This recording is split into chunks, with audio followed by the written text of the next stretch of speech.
Students, आज का हमारा टॉपिक है इलेक्ट्रिक पोटेंशियल एनर्जी। तो बच्चों, इलेक्ट्रिक पोटेंशियल एनर्जी होती क्या है? तो होता क्या है कि जैसे बहुत सारे चार्जेस का कोई ग्रुप है, मान लीजिए कहीं पर अरेंज है, ठीक है। तो उन चार्जेस को इन्फिनिटी से उन गिवन पोजीशन तक लाने में जो वर्क करना पड़ता है, that is called electric potential energy.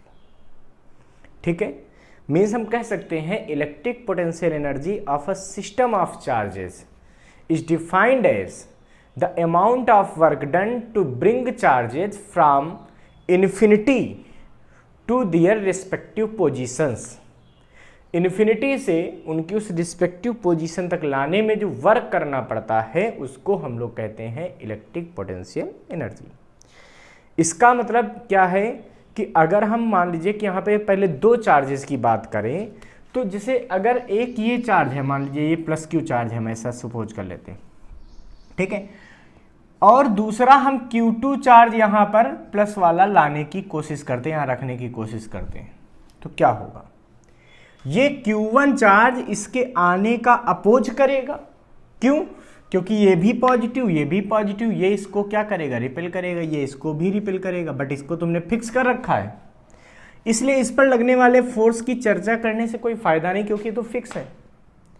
अब क्या है कि इस पे फोर्स लग रहा है इलेक्ट्रिक वाला रिपल्सन का इधर, और हम जबरदस्ती इसको इन्फिनिटी से यहां तक लाने की कोशिश कर रहे हैं।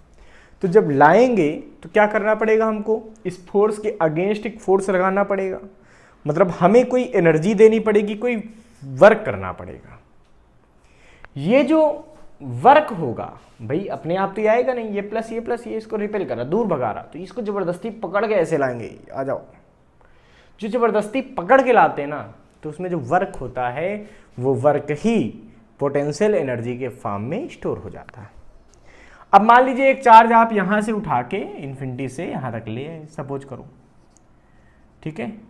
अब कोई तीसरा चार्ज है, इसको लाना चाहोगे तब भी तो बच्चों क्या करना पड़ेगा? अब ये दोनों इसको रिपेल करेंगे, फिर से लाने में क्या करना पड़ेगा? कुछ वर्क करना पड़ेगा, मतलब अगले चार्ज को लाने में कुछ और भी वर्क करना पड़ेगा। तो ये सब क्या है?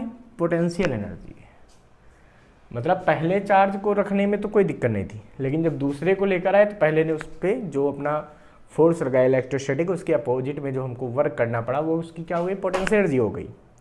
इस तरीके से तीसरे को लाए तो इन दोनों की वजह से कुछ फोर्स लगा, उसकी वजह से हमको कुछ वर्क करना पड़ा।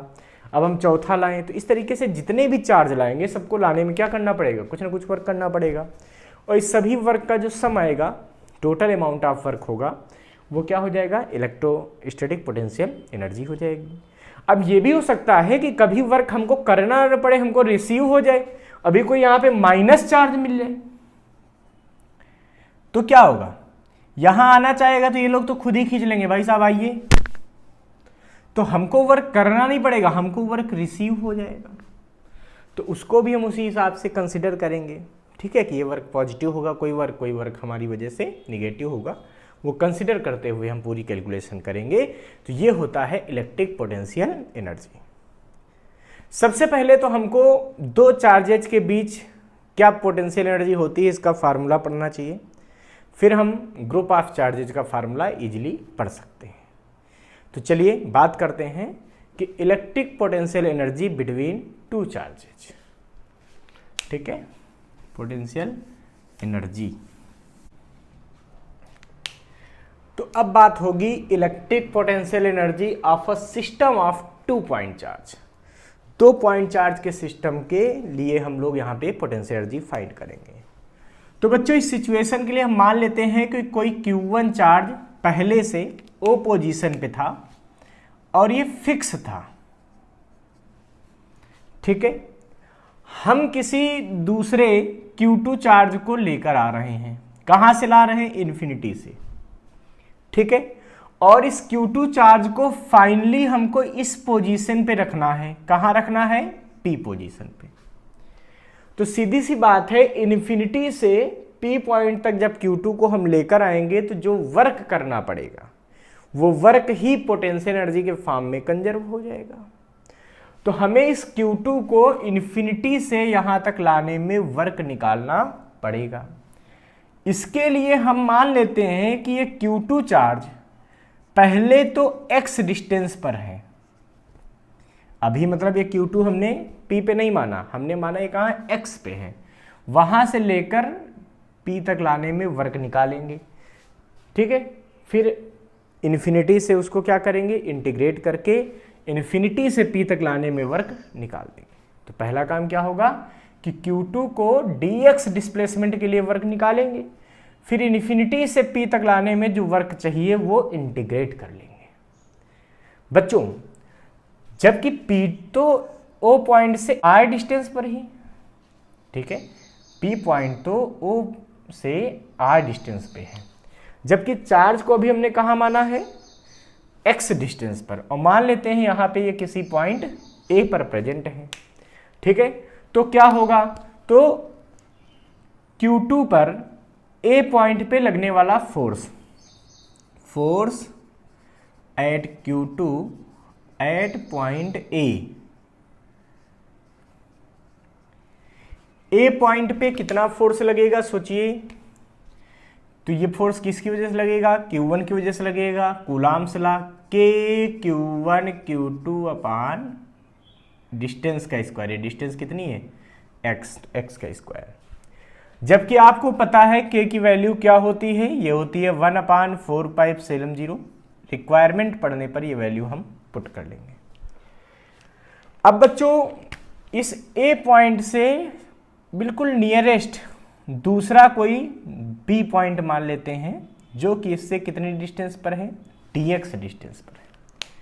तो A से B तक लाने में पहले हम वर्क फाइंड करेंगे, तो यहां पे लिखेंगे क्या, work done by in bringing charge from A to B। अब देखिए हम क्या कर रहे हैं, हम इन दोनों चार्जेस को पॉजिटिव कंसीडर कर रहे हैं। इसका सीधा सा मतलब है कि इस पे जो पहले फोर्स लग रहा होगा वो कहां लग रहा होगा, रिपल्सन का लग रहा होगा।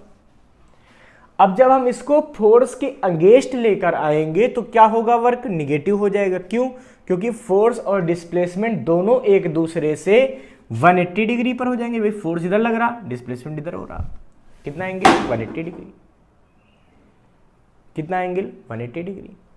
इसका मतलब अब हम समझेंगे तो W इक्वल टू क्या होता था, F डॉट D होता था ना, फोर्स और डिस्प्लेसमेंट का स्केलर प्रोडक्ट, यानी कि F D cos थीटा।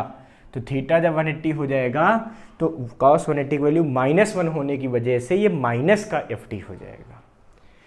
इस वजह से यहाँ पे जो वर्क आएगा DW वो कितना होगा सोचिए, A से B तक लाने में। तो ये वर्क DW बराबर F डॉट DX, वो भी कैसा, माइनस का, मतलब ये आ जाएगा माइनस का K Q1 Q2 अपान x स्क्वायर dx। अब बच्चों हमको तो इन्फिनिटी से P पॉइंट तक लाने में वर्क निकालना है, तो हम क्या लिखेंगे, so net work done, so net work done in bringing charge from infinity two point P, infinite से पॉइंट P तक लाने में वर्क कितना होगा सोचिए।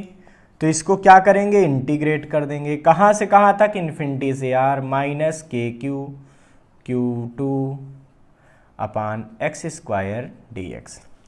भाई ऐसा है, माइनस का K Q1 Q2 तो कॉमन आ जाएगा क्योंकि कांस्टेंट है, बाहर ले लेंगे, बचेगा क्या, 1 अपान एक्स स्क्वायर। और 1 अपान एक्स स्क्वायर का इंटीग्रेशन क्या होता है, -1 अपान एक्स होता है, मैंने पहले भी बात की थी।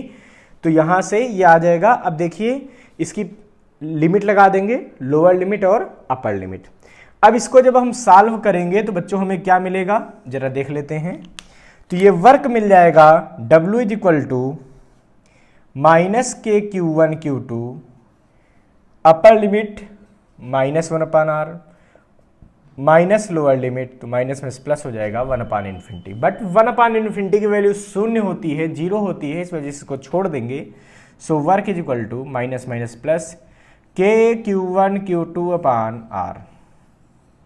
ठीक है, हम चाहें तो इसी वर्क को ही पोटेंशियल एनर्जी भी लिख सकते हैं, क्योंकि हमने क्या बताया, इस अरेंजमेंट को बनाने में जो वर्क करना पड़ता है, this work is also called potential energy. That's why we can say that U is equal to 1/4πε0 Q1Q2/R। तो ध्यान रखेंगे कि अगर कोई भी 2 पॉइंट चार्ज है, उनको हम पास पास लाते हैं, R डिस्टेंस तक पास ले आते हैं, तो वहां पे उनके बीच कितनी पोटेंशियल एनर्जी स्टोर होगी, कौन सी, इलेक्ट्रिक पोटेंशियल एनर्जी, तो वो कितनी होगी, वो होगी 1/4πε0 Q1Q2/R। इसको आप लोग नोट कर लीजिए, फिर हम आगे बात करते हैं। तो बच्चों अब हम बात करते हैं कि जैसे हमको पता चल गया कि अगर 2 चार्ज हैं, ठीक है, एक Q1 है और एक Q2 है, और उनके बीच की डिस्टेंस R है, तो यहाँ पे पोटेंशियल एनर्जी कितनी स्टोर हो जाती है इस सिस्टम में, तो इस सिस्टम में पोटेंशियल एनर्जी स्टोर हो जाती है KQ1Q2/R, या हम चाहें तो इसको हम ऐसे भी लिख सकते हैं 1/4πε0 Q1Q2/R। चाहे वो फार्मूला लिखिए चाहे ये लिखिए, कोई फर्क नहीं पड़ता। ये तो 2 चार्जेज के लिए हो गई। अब जैसे 3 चार्ज ला के रख दिए जाए, सपोज कीजिए कि ये तो फॉर 2 चार्जेज हो गई, हम फॉर 3 चार्जेज बात करते हैं। हम कहते हैं कि हमने 3 चार्ज ला के ऐसे पुट कर दिए, ठीक है, ये Q1 चार्ज लाए और ये Q2 चार्ज ले आए और ये Q3 चार्ज ले आए। ये पॉइंट A है, ये पॉइंट B है, ये पॉइंट C है। अब इस सिस्टम की पोटेंशियल एनर्जी बताइए। तो भाई अब इस सिस्टम की पोटेंशियल एनर्जी हम कैसे बता सकते हैं, बताइए। तो इसके लिए क्या करेंगे, पहले इन दोनों चार्ज की पोटेंशियल एनर्जी निकालेंगे, फिर इन दोनों की निकालेंगे, फिर इन दोनों की निकालेंगे। आ गया आंसर। मीन्स ये क्या निकलेगी, देखिए पहले 1/4πε0 Q1Q2/AB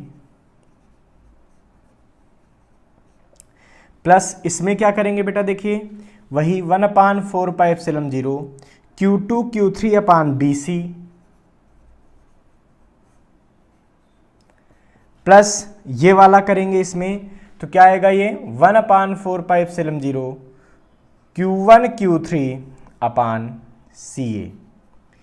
यानी कि अगर ओवरऑल मैं बात करूं तो मैं इसको ऐसे भी लिख सकता हूं 1/4πε0, कॉमन ले ले पूरे से, तो क्या बचेगा Q1Q2/AB plus Q2Q3/BC plus Q3Q1/CA।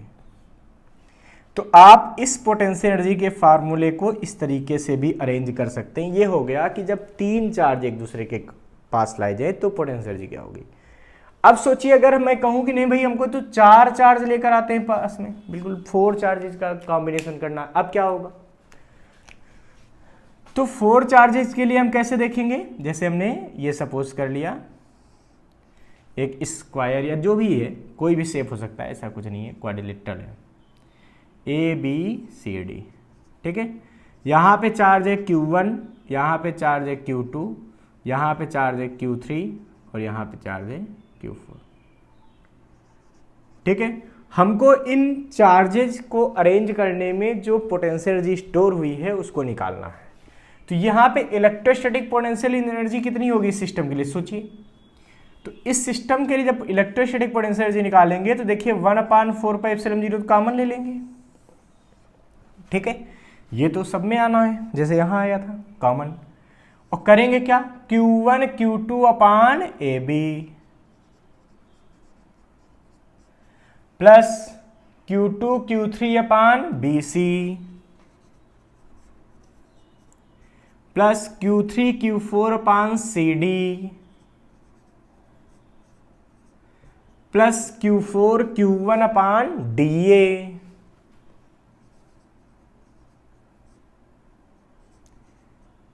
Plus यहां तक करके बहुत से लोग छोड़ देते हैं तो उनका क्वेश्चन का सॉल्यूशन गलत हो जाता है।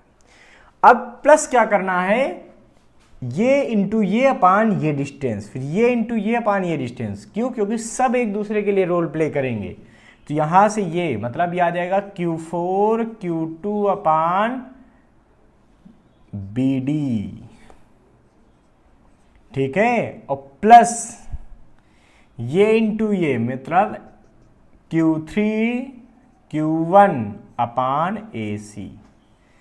तब ये टोटल पोटेंशियल एनर्जी बनेगी इस सिस्टम की। इस तरह आप n चार्जेस के सिस्टम के लिए भी समझ सकते हैं कि जितने भी चार्ज होंगे सबकी सबसे पोटेंशियल एनर्जी लेनी होती है। ये नहीं कि एक से लिया पोटेंशियल एनर्जी बाकी को छोड़ दिया, ऐसा आप नहीं कर सकते।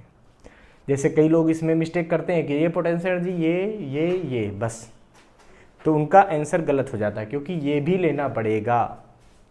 ठीक है बच्चों, चलिए अब हम बात करते हैं कि किस सिचुएशन में पोटेंशियल एनर्जी बढ़ेगी, किस सिचुएशन में पोटेंशियल एनर्जी घटेगी दो चार्जेस। तो बच्चों एक बात का विशेष ध्यान रखिए कि अगर किसी सिस्टम की पोटेंशियल एनर्जी पॉजिटिव आ गई, ठीक है, पॉजिटिव आने का मतलब ये होता है कि उस सिस्टम को बनाने में एक्सटर्नल एजेंट को वर्क करना पड़ा होगा। ठीक है, जैसे कोई एक सिस्टम ऑफ चार्जेज है, वहां पे पोटेंशियल एनर्जी पॉजिटिव हो जाए, इसका मतलब क्या होगा? वर्क डन होगा किससे? By external agent.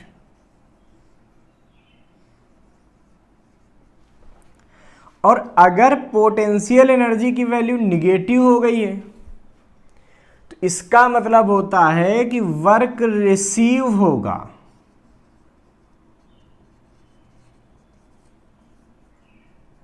External agent को रिसीव होगा, एक्सटर्नल एजेंट को। बच्चों ऐसे भी समझ सकते हो कि भाई पोटेंशियल एनर्जी दो चार्जेस के बीच क्या पड़ी? 1/4πε0 Q1 Q2 अपान R। सीधी सी बात है, अगर दोनों चार्ज पॉजिटिव हैं या दोनों चार्ज निगेटिव हैं, ठीक है, इस सिचुएशन में पोटेंशियल एनर्जी कैसी आएगी? पॉजिटिव आएगी। और पॉजिटिव चार्ज को पास में लाने में हमको हमेशा एक वर्क करना पड़ेगा, हमें एनर्जी खर्च करनी पड़ेगी। सीधी सी बात है। तो जब पोटेंशियल एनर्जी पॉजिटिव आती है इसका मतलब है लाने में वर्क कुछ करना पड़ा। अगर एक चार्ज पॉजिटिव होता और एक चार्ज निगेटिव होता तो क्या लाने में हमको वर्क करना पड़ता? नहीं, ये भाई साहब खुद दौड़ के वहां से चले आते, खुद चले आते तो हमको वर्क रिसीव हो जाता। हमको यहां पे क्या होता? वर्क रिसीव हो जाता। समझ रहे हैं? ये बात मैं यहां पे आपको समझाना चाह रहा था। तो बच्चों अब हम लोगों को यहां पे एक टॉपिक पढ़ना है, electric potential energy of two charge in external electric field. तो चलिए हम पढ़ना शुरू करते हैं। इसको हटा देते पहले। अब बच्चों हम मान लेते हैं कि यहां पे कोई एक एक्सटर्नल इलेक्ट्रिक फील्ड है, ठीक है। एक्सटर्नल इलेक्ट्रिक फील्ड कैसी भी हो सकती है। मान लीजिए हमने कहा ऐसे, कैसे भी मान सकते हैं आप, इसमें कोई ऐसा नहीं कि आप बिल्कुल हमारी तरह ही माने। हमने ये यूनिफॉर्म इलेक्ट्रिक फील्ड मान ली, आप चाहें तो नॉन यूनिफॉर्म भी मान सकते हैं, ऐसा कुछ नहीं है कि आप यूनिफॉर्म ही मानिए, ठीक है। हमने एक यूनिफॉर्म इलेक्ट्रिक फील्ड मान ली जिसका इलेक्ट्रिक फील्ड E है। अब हमको देखना यह है कि दो चार्ज अगर इस यूनिफॉर्म इलेक्ट्रिक फील्ड में रख दिए जाएं तो उनमें कितनी इलेक्ट्रिक पोटेंशियल एनर्जी स्टोर होगी। भाई हमको पता है कि अगर हम एक Q1 चार्ज को इन्फिनिटी पे, जहां इलेक्ट्रिक फील्ड जीरो थी, पोटेंशियल जीरो था, वहां से लाना शुरू करते हैं और लाते लाते इस इलेक्ट्रिक फील्ड के अंदर लाते हैं किसी पॉइंट तक, मान लिया यहां ले आए, इसका ओरिजिन के रेस्पेक्ट में पोजीशन वेक्टर r1 है। इस पॉइंट का कोई यहां मान लीजिए ओरिजिन है, उस ओरिजिन से इसका पोजीशन वेक्टर क्या है? r1। तो यहां का पोटेंशियल कुछ होगा इस पॉइंट का, Vr1 होगा ना। भाई ये तो आपको पता है कि इलेक्ट्रिक फील्ड में हर पॉइंट का अपना एक पोटेंशियल होता है। इलेक्ट्रिक फील्ड की डायरेक्शन में आगे बढ़ने पर पोटेंशियल डिक्रीज होता रहता है, ये भी हमने आपको समझा रखा है। मतलब यहाँ का पोटेंशियल कुछ और होगा, यहाँ का पोटेंशियल कुछ और होगा, यहाँ का कुछ और होगा, या हम ये कहें कि यहाँ का पोटेंशियल ज़्यादा होगा, यहाँ का और कम, यहाँ और कम, यहाँ और कम, यहाँ और कम, कुछ भी हो सकता है। तो इस तरीके से अगर हम देखें कि अगर Q1 चार्ज को इन्फिनिटी से यहाँ तक लाएं, तो यहाँ पे मान लीजिए कि इसका R1 पोजीशन वेक्टर है, तो Q1 चार्ज को यहाँ तक लाने में कितना वर्क करना पड़ेगा। तो वर्क डन इन ब्रिंगिंग, कितना वर्क करना पड़ेगा, तो भाई हमको पता है V = W/Q होता था, यानी कि W = कितना आ जाएगा, Q1 × V और इस पॉइंट का पोटेंशियल R1, तो ये आ जाएगा W1 = Q1 × V R1। अब सोचो Q1 पॉइंट चार्ज यहां पे आ गया, अब आपको क्या मिल गया, यहाँ Q1 आ गया, यहां से इसको हटाओ, आ गया भाई, यहां रख दिया, ये वर्क करना पड़ा, बहुत अच्छी बात है। अब बच्चों मैं Q2 चार्ज को लेकर आ रहा हूं, अब जब Q2 चार्ज को मैं यहां तक लाना चाह रहा हूं, तो एक तो इस फील्ड का पोटेंशियल होगा और एक ये चार्ज भी अपना पोटेंशियल क्रिएट कर चुका होगा। मतलब ये कहें कि चार्ज की वजह से भी यहाँ पे एक फोर्स लगना होगा, एक तो फील्ड से लगेगा और एक इस चार्ज से लगेगा। तो इसकी वजह से यहाँ पर जब Q2 को लेकर आओगे तो ज़्यादा दिक्कत महसूस होनी, क्यों, क्योंकि एक तो फील्ड अपोज करेगी, दूसरा ये चार्ज अपोज करेगा। इसका मतलब जब Q2 को इन्फिनिटी से यहाँ तक हम लाएंगे तो क्या होगा, तो इस पॉइंट का अगर हम पोटेंशियल VR2 मान लें, अगर इस पॉइंट का पोटेंशियल हम क्या मान लें, VR2 मान लें, जहां R2 इसका क्या है, पोजीशन वेक्टर है, ठीक है। तो Q2 को लाने में कितना वर्क होगा, जरा लिखते हैं यहां पे, तो यहां पे लिखेंगे work done in bringing Q2 against the external field and charge Q1। क्यों, एक्सटर्नल फील्ड और चार्ज Q1 दोनों के अगेंस्ट में करना पड़ेगा। इसका मतलब यहां पे लाने में कितना वर्क हो जाएगा, तो ये W2 हो जाएगा Q2 VR2, भाई वहां के पोजीशन वेक्टर पे जितना पोटेंशियल होगा, ये तो इस एक्सटर्नल इलेक्ट्रिक फील्ड की वजह से हो गया, प्लस इनकी दोनों की अपनी पोटेंशियल एनर्जी। अब इसकी वजह से, इसके वजह से कितना वर्क एक्स्ट्रा करना पड़ा, तो अगर ये डिस्टेंस मान लेते हैं D है, तो इसको हम लिख सकते हैं KQ1 Q2/D। आप चाहें तो K की जगह 1/4πε0 का भी यूज कर सकते हैं, यानी कि सो नेट पोटेंशियल एनर्जी, यानी कि नेटवर्क निकाल दो, वही नेट पोटेंशियल एनर्जी हो गई। So net potential energy stored in system, पूरे सिस्टम में नेट पोटेंशियल एनर्जी कितनी स्टोर होगी, U = W1 + W2। क्या होता है, the net work done to bring the charges in the given arrangement is called potential energy, electric potential energy. It means U = आ गया W1 + W2, सारी value put कर दीजिए, तो क्या आएगा, Q1 VR1 + Q2 VR2 + 1/4πε0 Q1 Q2/D। ठीक है, इस तरीके से हम यहाँ पे इस पूरे सिस्टम का पोटेंशियल एनर्जी फाइंड कर लेते हैं। किसी बच्चे को कोई दिक्कत नहीं होनी चाहिए हमारे हिसाब से, आप इसको आराम से नोट कर लीजिए, ठीक है। फिर हम अगला टॉपिक करते हैं। तो चलिए बच्चों, electric potential energy between two charges पर हम एक न्यूमेरिकल ट्राई करते हैं। हमारा न्यूमेरिकल यह है कि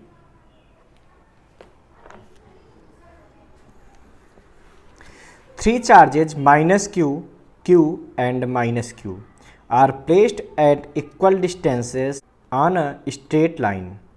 if the potential energy of the system of three charges is zero then what is the ratio of capital Q upon small Q.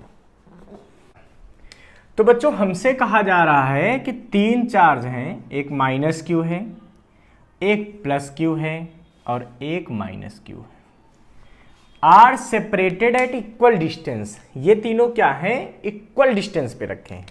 Equal distance होने का मतलब अगर हम इधर की डिस्टेंस को x कंसीडर कर लें तो ये वाली भी डिस्टेंस अपने आप x हो जाएगी, ठीक है। और हमसे कह रहे हैं कि पोटेंशियल एनर्जी कितनी है, जीरो है। इन सबकी पोटेंशियल एनर्जी कितनी है बेटा, जीरो है। तो हमें ये बताना है कि कैपिटल Q और स्मॉल q का रेशियो क्या होगा, कब, if potential energy is equal to zero. तो देखिए इलेक्ट्रोस्टैटिक पोटेंशियल एनर्जी निकालें पहले हम इसकी, इस सिस्टम की कैसे निकालेंगे देखिए। तो जब इस सिस्टम की इलेक्ट्रोस्टैटिक पोटेंशियल एनर्जी निकालेंगे तो क्या होगा, देखिए पहले इसका निकालेंगे तो ये क्या आएगा 1/4πε0 माइनस क्यू कैपिटल Q अपान ये डिस्टेंस कितनी है x। फिर इस सिस्टम के इन दोनों चार्जेज की पोटेंशियल एनर्जी ये क्या निकलेगी 1/4πε0 Q1 Q2 यानी कि Q इंटू माइनस क्यू अपान ये डिस्टेंस कितनी है x। फिर भाई इसकी पोटेंशियल एनर्जी निकाली, इसकी। अब इन दोनों की आपस में निकालिए, वो क्या निकलेगी 1/4πε0 माइनस क्यू अपान डिस्टेंस, ये डिस्टेंस कितनी होगी देखिए 2x। अब according to problem u is zero, problem के अनुसार u क्या है, जीरो। तो देखिए यहां से अगर 1/4πε0 हम कॉमन ले लें, ठीक है, और एक स्मॉल क्यू सब में दिख रहा वो भी कॉमन ले लें, तो हमें मिलेगा क्या बच्चों, यहां बचेगा देखिए आपके पास माइनस का q अपान x, क्योंकि ये सब तो कॉमन हो गया। यहां पे बचेगा माइनस का q अपान x और यहां पे बचेगा माइनस माइनस प्लस हो जाएगा तो बचेगा q अपान 2x, ठीक है, और इक्वल टू जीरो। ये पूरा टर्म इधर डिवाइड होगा, डिवाइड होके जीरो हो जाएगा, यानी कि बचेगा माइनस का 2q upon x plus q upon 2x is equal to zero. Means 2q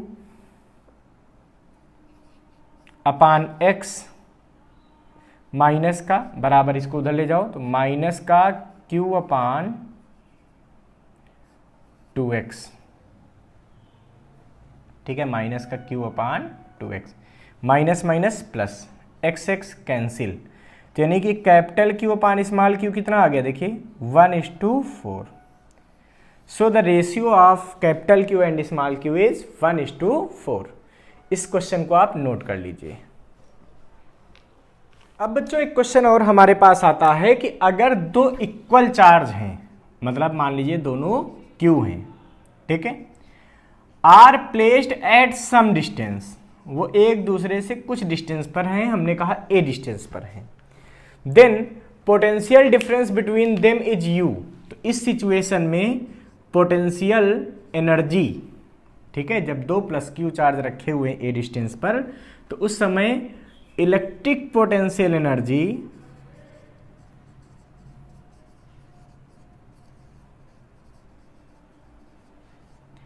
is u, ये कितनी है u है।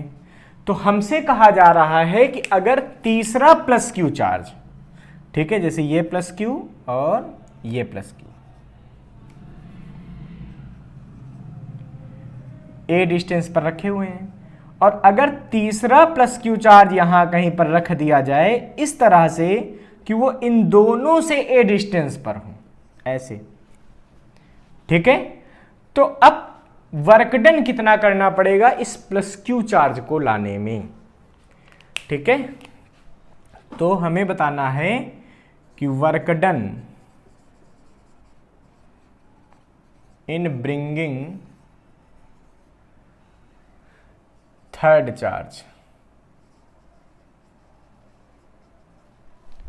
तो देखिए ये पहला चार्ज Q1, ये दूसरा चार्ज Q2, ये तीसरा चार्ज Q3।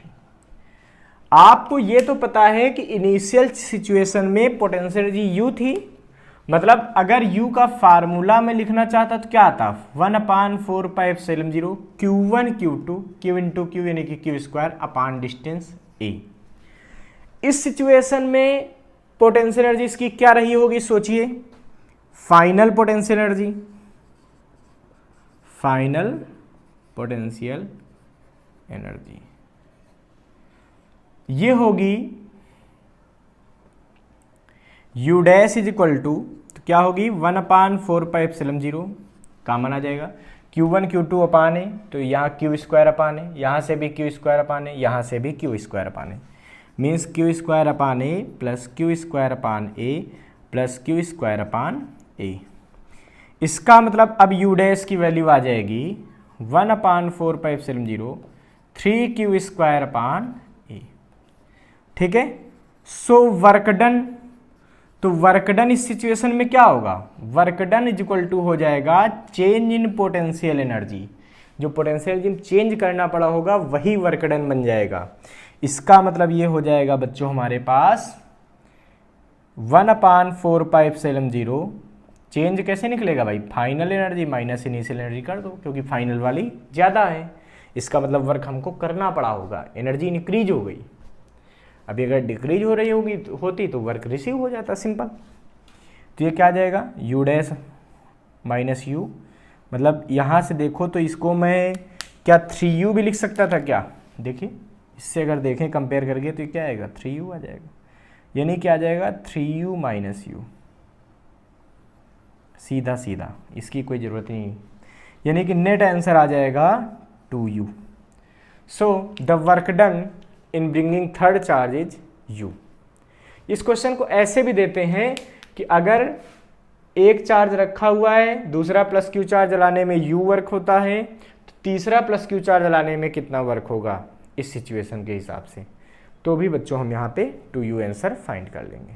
ठीक है, अब इसको आप नोट कर लीजिए और अच्छे अच्छे क्वेश्चन ट्राई करते रहिए हमारे साथ, हमारे चैनल के साथ जुड़े रहिए।